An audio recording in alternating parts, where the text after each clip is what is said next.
তিনটা মজলিসে নবীজি একবার নয়, দুইবার নয়, তিনবার বললেন, ওই যে আমার ওই গরিব সাহাবী সে জান্নাতের মালিক হয়ে গেছে। এটা পরীক্ষা করার জন্য আব্দুল্লাহ ইবনে আমর ইবনে আস ওই সাহাবীর পিছু পিছু তার বাড়িতে গিয়ে বলল, তোমার বাড়ি মেহমান হতে চায়। এবার মেহমান হিসেবে চলে গেল। উদ্দেশ্য হলো ওই সাহাবী কি আমল করে যে আমলের বিনিময়ে নবীজি মুহাম্মদুর রাসূলুল্লাহ সাল্লাল্লাহু আলাইহি ওয়াসাল্লাম তাকে জান্নাতের সার্টিফিকেট দিয়েছে। এটা আগে আমার দেখতে হবে, এটা যাচাই করতে হবে। আমার প্রিয় ভাইয়ারা, আমার বাবাজিরা, আব্দুল্লাহ ইবনে আমর ইবনে আস চলে গেল ওই সাহাবীর বাড়িতে। ওই সাহাবীর বাড়িতে গিয়ে রাত শুরু হয়ে গেছে, গভীর রজনী।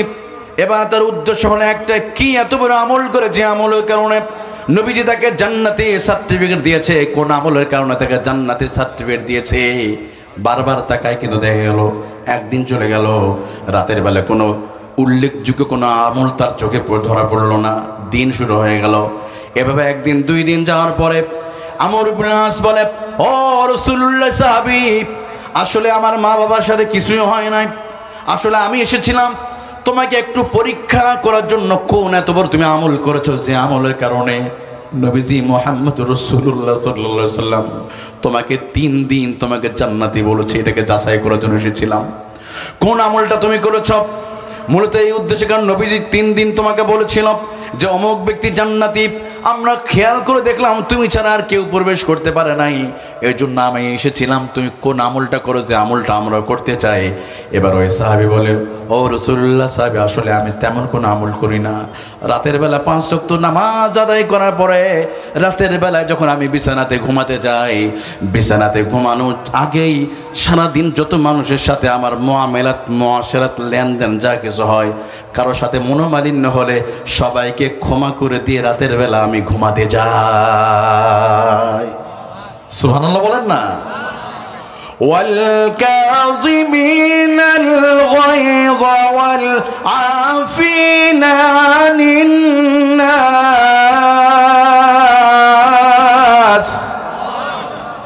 আল্লাহ রাব্বুল আলামিন তো এটাই বলছে, ওই যে জান্নাতি যারা হবে তারা তো মানুষকে মাফ করে দিবে, মানুষকে ক্ষমা করে দিবে। কিন্তু আহারে, আমরা মানুষকে মাফ করতে পারি না, আমরা ক্ষমা করতে পারি না। দেখেন ওই সাহাবী কি বললে, বিছানায় ঘুমানোর আগে মানুষকে মাফ করে দিয়ে ঘুমায়। আর আমরা বিছানায় যাওয়ার সময় চিন্তা করি সকালটা হোক ওর 12টা বাজাবো, তাই না? আমরা রাতের বেলার 12টা বাজানো চিন্তা করি, কেমনে ওরে মামলা দেওয়া যায়, ওই হুজুরে কেমনে ফাঁসি দেওয়া যায়, কেমনে মিথ্যা মামলা দিয়া কিভাবে ঘর ছাড়া করা যাবে। এই চেষ্টা প্রচেষ্টা আমাদের আছে না নাই? শুধুমাত্র একটু ক্ষমতার জন্য আরে আমরা কতটা হিংসুক হয়ে যায়, কতটা আমরা স্বার্থপর হয়ে যাই। মানুষকে চেনে না। আরে মুফাসসির আল্লামা সাঈদীকেও দিল, ওনারাও যখন তাদের ফাঁসি দেওয়া হচ্ছিল তারাও বলেছিল যে আল্লাহকে বলে দে, আল্লাহ আজকে যারা আমাদের অবৈধভাবে ফাঁসি দিচ্ছে, আল্লাহ তাদেরও জন্য বাংলা জীবনে তাদেরও যেন ফাঁসি হয়ে যায়। সুবহানাল্লাহ বলেন না? মাত্র 2014-15 থেকে হিসাব করে মাত্র এই 7-8 বছরের ভিতরে আল্লাহ ডাইরেক্ট দোয়া কবুল করে নিচ্ছে। সুবহানাল্লাহ বলেন? কারণ ওই মাজলুমদের দোয়া আল্লাহ সরাসরি কবুল করছে। বিশ্বনন্দিত মুফাসসিরে কোরআন আল্লামা সাঈদী রাহমাতুল্লাহ আলাইহি তিনি বলেন, দেলু শিকদার আর আল্লামা সাঈদী এক জিনিস নয়, তবে হ্যাঁ, তোমরা যারা আমাকে যারা লাঞ্ছিত করেছো, ওই আল্লাহর কাছে আমি বিচার দিয়ে গেলাম। আয় আল্লাহ, যারা লাঞ্ছিত করেছে, অপমানিত করে, ধর্ষণের মামলা দিয়ে যারা অপমান করেছে, আয় আল্লাহ তুমি বাংলার জমিনে তাদেরকে তুমি ন্যাংটা করে ছেড়ে দিবা। কথা বলেন ঠিক কিনা? আজকে তো আমি মনে করি আল্লামা সাঈদী দুনিয়াতে নাই, কিন্তু ওনার মুখের কথা, যে কয়েকটা কথা বলেছে সব কটা কথা সত্য হয়ে গিয়েছে। কথা বলেন ঠিক কিনা? এই জন্য আমি বলছিলাম, মূলত আমি ওই আয়াত আলোচনা করতে গিয়ে এদিকে চলে গিয়েছে আমার প্রিয় ভাইয়েরা। তাহলে যারা রাগ কন্ট্রোল করতে যারা পারে তারা কি হবে? জান্নাতি মানুষ। আর যারা রাগটাকে যারা কন্ট্রোল করতে পারে না, দুনিয়াতে তারা ধ্বংস হয়ে যাবে। রাগ আর ঝড় যখন চলে যায় তখন দেখা যায় জীবনতে কি কেড়ে নিয়ে গেছে। যখন ঝড় হয় দেখবেন, ঝড়ের পরে দেখবেন সব কিছু মেসাকার হয়ে গেছে। আবার রাগ যখন চলে যায় দেখবেন আপনার মোবাইল ভেঙে ফেলছেন। অনেকে আছে জীবনে, এখানে অনেক আছে রাগের মাথায় মোবাইল রে মারছে না? আচ্ছা, মোবাইলে কোনো দোষ আছে? আচ্ছা, আল্লাহ কি বলছে দেখেন, ফিস সাররাই ওয়াদ দাররাই ওয়াল কাযিমিনাল গায়য ওয়াল আফিনা আনিন নাস।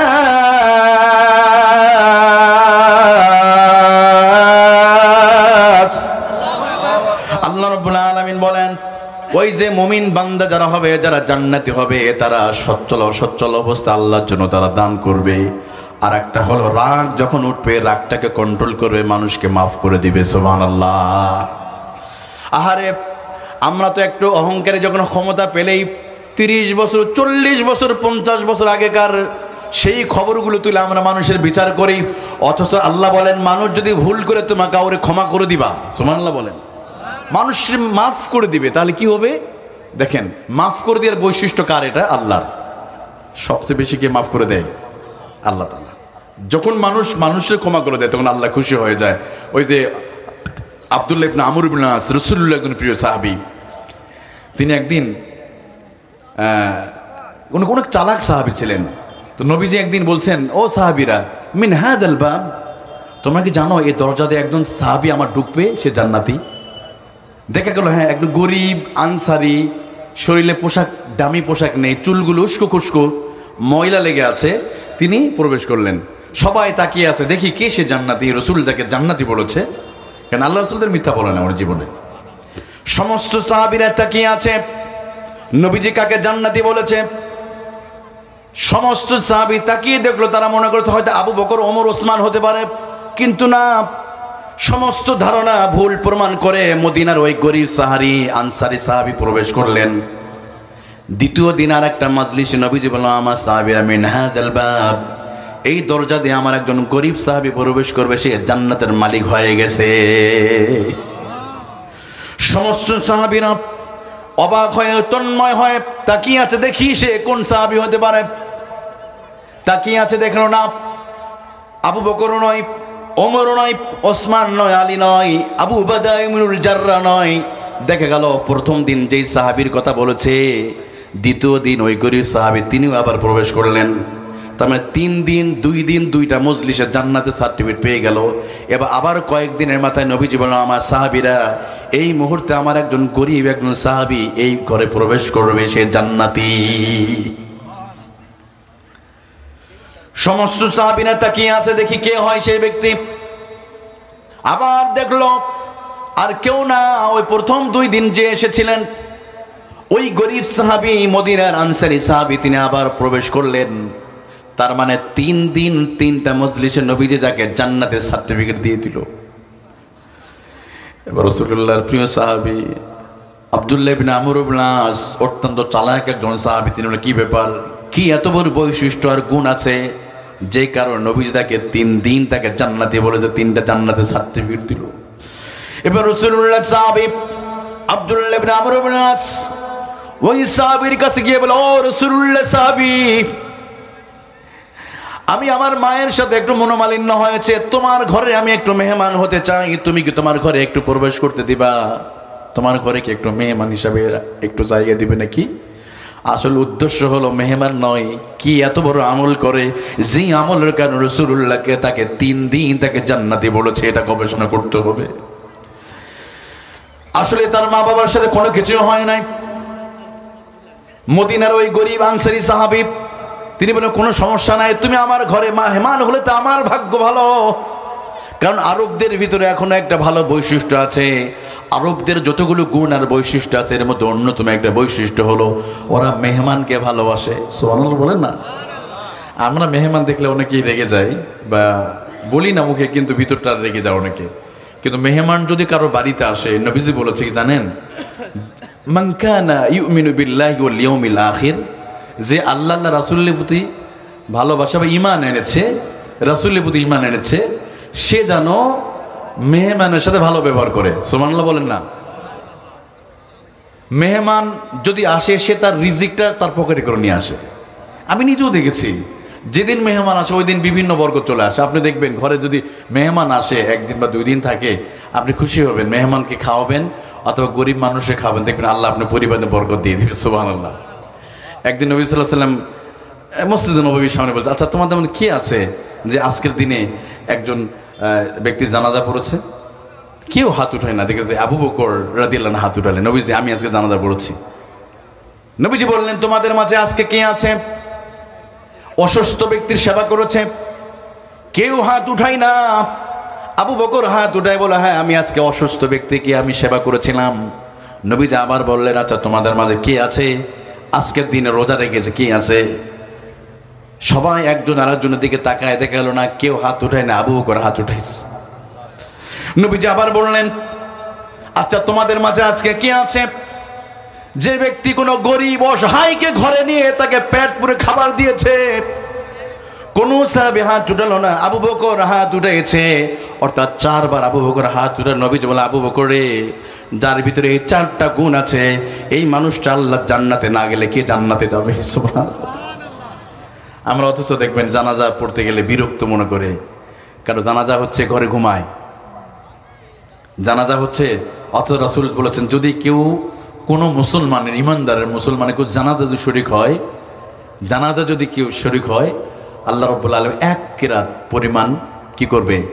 আল্লাহ তাআলা নেকি দিয়ে দিবে। 1 কিরাত মানে কি? উহুদ পাহাড় সমতুল্য। সুবহানাল্লাহ বলেন। আর যদি দাফন পর্যন্ত থেকে থাকে যায়, অর্থাৎ কবরে দাফন করে তাহলে 2 কিরাত পরিমাণ নেকি আল্লাহ দিয়ে দিবে। সুবহানাল্লাহ। আর অসুস্থ মানুষকে দেখতে গেল যতক্ষণ বসে থাকবে ততক্ষণ আল্লাহ নূরের ফেরেশতা রহমত নাজিল করে দিবে। ওমকের বাড়িতে একজন অসুস্থ প্যারালাইজড হয়ে পড়ে আছে, চান না বাবা একটু খোঁজ খবর নেন, একটু সালাম দিয়ে আসেন, কেমন আছেন, অসুস্থ আছেন? কারণ আপনিও একদিন অসুস্থ হবেন। কারণ সবাই আমরা এখানে যারা আছে, এই যে যারা সবাই আগামী 40 বছরের ভিতরে 50 বছরের 90% মানুষ আমরা মাটির নিচে চলে যাবো, একটাও থাকবে না, কেউ থাকবে না এই জায়গায়। আমি সহ। কারণ এখানে যার বয়স এখন 10 বছর, তুমি দাঁড়াও তো বাবু, একটু তুমি দাঁড়াও, এই যে দাঁড়াও ধরেন এই বাচ্চার বয়স 10 বছর, আগামী 50 বছর পর কত হবে? 60। তাহলে আপনারা কোথায় আছেন? না আপনারা আছেন নাই তো, আর কবরে, সবাই কবরে। কারণ এই বাচ্চার বয়স যদি 60-65 হয় তাহলে আমরা কোথায় যাব? কারণ যার 50 আর 50 যোগ করলে কত সেঞ্চুরি মারছে আছে নাকি? আল্লাহ চিন্তা করি, কল্পনা। আমরা তো মাঝে মাঝে হিসাব করি বিকাশও কত টাকা, ওই যে হিসমির জমির দাম বাড়তেছে ওটা খোঁজ রাখে, হেলকুন্ডার ওই মাথার জমির দাম বাড়ছে, হ্যাঁ ওটা কিনতে হবে। কিন্তু একটা বার হিসাব করলেন না আগামী 40 বছর পর আপনার কোথায় যাত্রা শুরু হচ্ছে? আপনার কাফনের কাপড় তো ভাই রেডি হয়ে আছে, খাটিয়া তো নিজের টাকাতে কিনেছেন, রেডি হয়ে আছে। একটা বার চেহারার দিকে তাকালেন না, চেহারা কত পরিবর্তন হয়ে গেছে। এক সময় চুল ছিল না, দাঁত ছিল না, আল্লাহ এগুলো দিল, দাঁত পড়ে গেল, চুল পেকে গেল, আবার দাঁতও পড়ে গেল, চামড়া ঢিল হয়ে গেল, 60-70, এখনো জীবন পরিবর্তন হয় না, এখনো নামাজ নাই, উজু নেই, গোসল নেই, এখনো যায় নির্বাচন আসলেই দেখবেন 1 কাপ চা শেষ। বল্টু ভাইয়ের চরিত্র ফুলের মতো পবিত্র, নামাজ পড়ান 1 রক্ত, বিড়ি টানে 72 রক্ত, আসলে নাকি? ওনার পেছনে দৌড়াবে। বয়স কত হয়েছে ওনার? 60 বছর।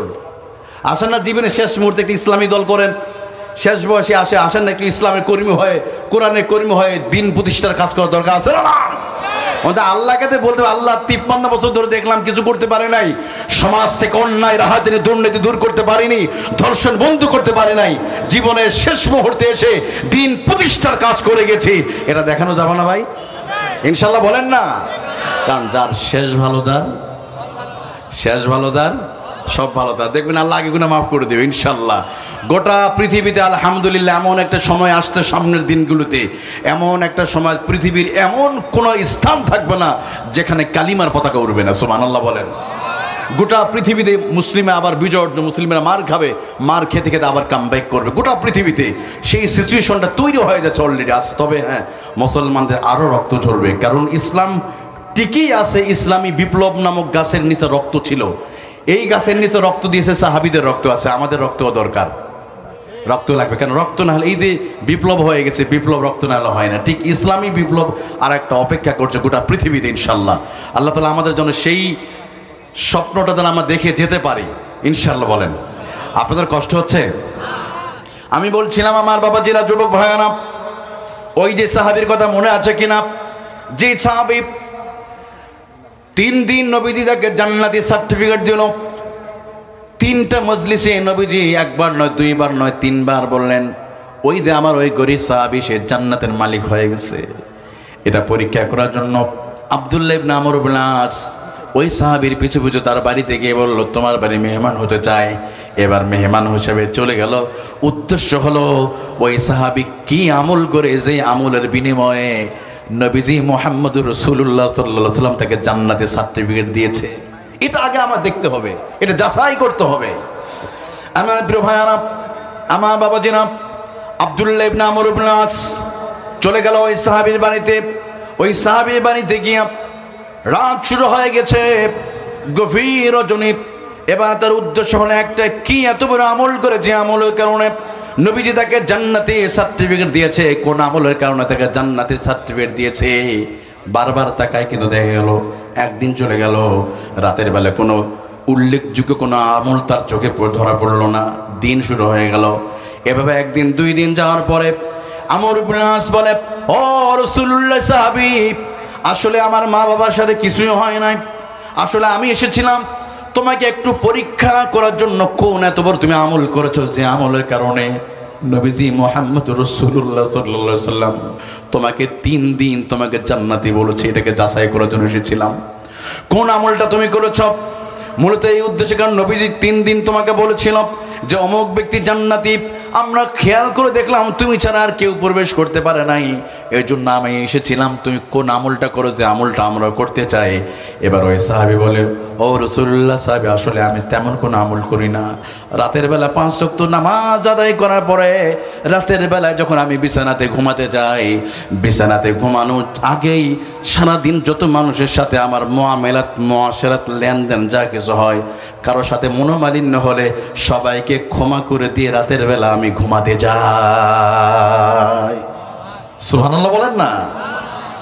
ওয়াল কাযিমিনাল গায়য ওয়াল আফিনা আনিন নাস।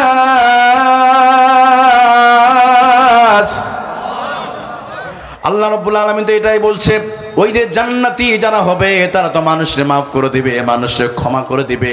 কিন্তু আহারে, আমরা মানুষকে মাফ করতে পারি না, আমরা ক্ষমা করতে পারি না। দেখেন ওই সাহাবী কি বললে, বিছানায় ঘুমানোর আগে মানুষকে মাফ করে দিয়ে ঘুমায়। আর আমরা বিছানায় যাওয়ার সময় চিন্তা করি সকালটা হোক ওর 12টা বাজাবো, তাই না? আমরা রাতের বেলার 12টা বাজানো চিন্তা করি, কেমনে ওরে মামলা দেওয়া যায়, ওই হুজুরে কেমনে ফাঁসি দেওয়া যায়, কেমনে মিথ্যা মামলা দিয়া কিভাবে ঘর ছাড়া করা যাবে। এই চেষ্টা প্রচেষ্টা আমাদের আছে না নাই? শুধুমাত্র একটু ক্ষমতার জন্য হারে আমরা কতটা হিংসুক হয়ে যায়, কতটা আমরা স্বার্থপর হয়ে যাই। মানুষকে চেনে না হারে, শুধুমাত্র ক্ষমতার জন্য। কিছুই নয়, কিছুদিন আগে একটা ঘটনা লালমনিরহাটে সম্ভবত, সাধারণ একটা বিষয়কে কেন্দ্র করে তাদের মাঝে এই যে আমাদের যিনি যার ফাঁসি রায় হলো, ওই যে বুজুর্গ যিনি রাত হলে তাহাজ্জুদ নামাজ পড়েন, সকালবেলা ঘুম থেকে উঠলেই জায়নামাজ তালাশ করে, ওনার নাম নেওয়ার দরকার নেই আমাদের, কারণ উনি বুজুর্গ মানুষ। তো ওনার কি হয়েছে, ফাঁসি হয়েছে। এই জন্য খুশিতে মিষ্টি বিতরণ করতে গেছে। এই মিষ্টি বিতরণ করতে গিয়ে মারামারি করে খুন হয়েছে। নাউজুবিল্লাহ বলেন না। কি পরিমাণ ইগো আমাদের কাজ, কি পরিমাণ রাগ আমাদের কাজ করছে আমাদের সমাজে, কোন পর্যায়ে আমরা আছি। সাধারণ বিষয়কে কেন্দ্র করে আমরা একজন আরেকজনকে মারছে, সে ভিন্ন মতে, সে ভিন্ন তরিকার, বাস ওরে মারো মারো কাটো শেষ করে দাও। অথচ আমি শুরুতে বলছিলাম, দেখেন প্রাণীদের ভিতরে মারামারি নাই। একটা কুকুর কুকুরকে মারে না, বিড়াল বিড়ালকে মারে না, সাপ সাপকে মারে না। বড় মানুষ এখন সাপ দিকে ভয় পায় না, মানুষ এখন বাঘ দিকে ভয় পায় না, মানুষ এখন ভয় পায় মানুষকে দেখে। তবে হ্যাঁ, সব মানুষকে নয়। আল্লাহ এই মানুষকে যেমন শ্রেষ্ঠ সৃষ্টি বলেছে, আবার এই মানুষকে আবার বালহুম আদাল বলেছে। বালহুম আদাল কারা? যারা কোরআন মেনে চলে না তারাই। যখন আপনি এইরকম ব্যক্তিদের যখন নির্বাচিত, যাদের কলিজায় ভিতরে কোরআনে জ্ঞান থাকবে, তখন তারা কি করবে? আপনার নিরাপত্তার জন্য আপনার ঘর তারা নিজেরা পাহারা দেবে, যেমন হযরত ওমর দিয়েছিল। কথা বলুন ঠিক কিনা? কিন্তু যখন আপনি ওই রকম মানুষদেরকে, যাদের কলিজার ভিতরে কোরআনে জ্ঞান নাই, তারা কি করবে? আপনার ঘরে ঢুকে আপনার সম্পদ চুরি করবে। কিন্তু কোরআনওয়ালাদেরকে ঢুকাবেন, তারা পাহারা দেবে। সুবহানাল্লাহ বলেন না। হয়তো ওমর রাদিয়াল্লাহু আনহু এটা করেছে না? কারণ আমরা আমাদের যে সংবিধানটা তৈরি করেছি, এই সংবিধানের ভিতরে একটা ফাঁক ফোকর তৈরি করে রেখে দিয়েছি আমরা, যাতে করে মানুষের সম্পদ কিভাবে চুরি করা যাবে এটা তৈরি করেছি। এটা একটা রাস্তা আমরা নিজেরা তৈরি করে রাখি। আচ্ছা আপনাদের একটা বলি, আমাদের যে সংবিধানটা, এই সংবিধানের 51 এর ধারা 2 খ, একটা সংবিধানে একটা নীতি আছে বাংলাদেশের। এটা হলো দেশের যিনি রাষ্ট্রনেতা হবেন, রাষ্ট্রপতি যিনি হবেন, রাষ্ট্রের পিতা যিনি হবেন, তিনি ক্ষমতা থাকা অবস্থায় তার বিরুদ্ধে কোনো ফৌজদারি মামলা করা যাবে না। এটা আমাদের সংবিধান, বাংলাদেশ কনস্টিটিউশন 51 এর ক এর ধারা বের করে দেখবেন, অথবা ইউটিউবে সার্চ দিলে পাবেন। তাহলে আমরা এমন সংবিধান তৈরি করেছি, এরকম ফাঁকফুকরা আমরা তৈরি করে রেখে দিই।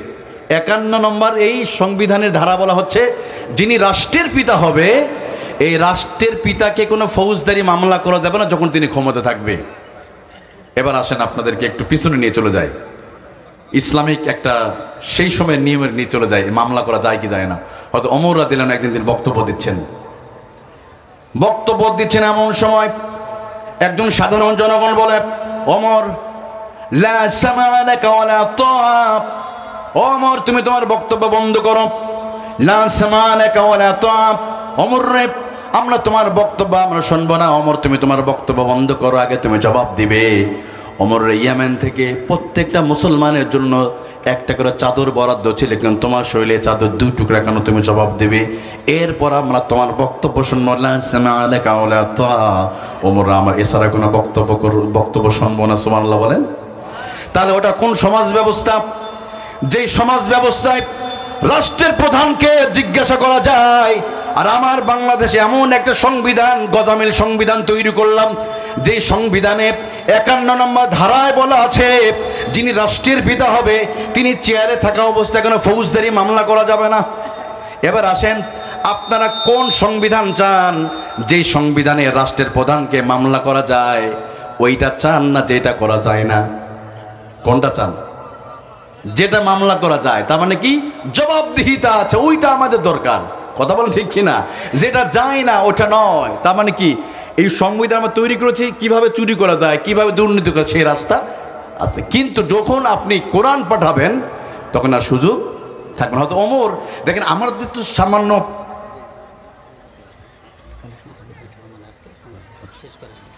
আমাদের তো বাংলাদেশ এরিয়া কতটুকু? 56,000 বর্গ মাইল। আর হযরত ওমরের এরিয়া ছিল কতটুকু? 12.5 লক্ষের উপরে, আরো বেশি। তাহলে আমাদের মানচিত্রে বাংলাদেশ সার্চ করলে বাংলা DESS চলে যায় আরেক দেশের উপরে, এতটুকু জায়গা। তাহলে এতটুকু জায়গাতে গত 54 বছর ধরে আমরা দুর্নীতি বন্ধ করতে পারিনি, তাই না? আর হযরত ওমর 12 লক্ষ বর্গ মাইলের ভিতরে তিনি ক্ষমতা কি দিলেন, নিশ্চয়তা দিলেন, আমার এই রাজত্বের ভিতরে মানুষ তো দূরের কথা, একটা কুকুর যদি না খেয়ে যদি মারা যায়, ওমরকে আল্লাহর সামনে জবাব দিতে হবে। সুবহানাল্লাহ বলেন। কারণ ওমরের সংবিধানের ভিতরে জবাবদিহিতা ছিল, প্রশ্ন করা যেত। আর আমাদের এই সংবিধানে এগুলো করা যায় না। এই জন্য আমাদের কি করতে হবে? এইটাকে নিয়ে যেতে হবে। কথা বলেন ঠিক কিনা? এই জন্য আমি বলি 53 বছর, 54 বছর, 55 বছর লাগবে না। এই কোরআন যদি আমরা পার্লামেন্টে যদি পাঠাতে পারি, 5 মিনিটের ভিতরে বাংলার জমিনে শান্তি কায়েম হয়ে যাবে। অতএব কারা কারা জানে বাংলার জমিনে আবার কোরআনের রাজ কায়েম হয়ে যাক, ওই পার্লামেন্টে আমরা কোরআন ওয়ালাদেরকে পাঠাতে চাই। 2 হাত উঁচু করে আল্লাহকে দেখান।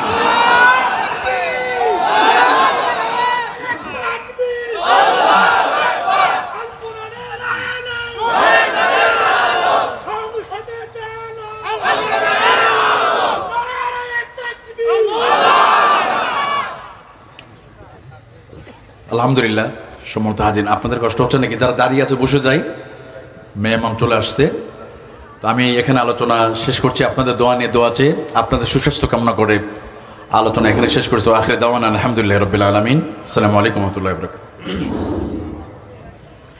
মাশাআল্লাহ, হযরত এতক্ষণ থেকে খুব সুন্দর বয়ান করলেন। দোয়া রাখবেন ভাই। আল্লাহ রাব্বুল আলামিন আমাদের সকলকে আমল করার জন্য তৌফিক দান করেন।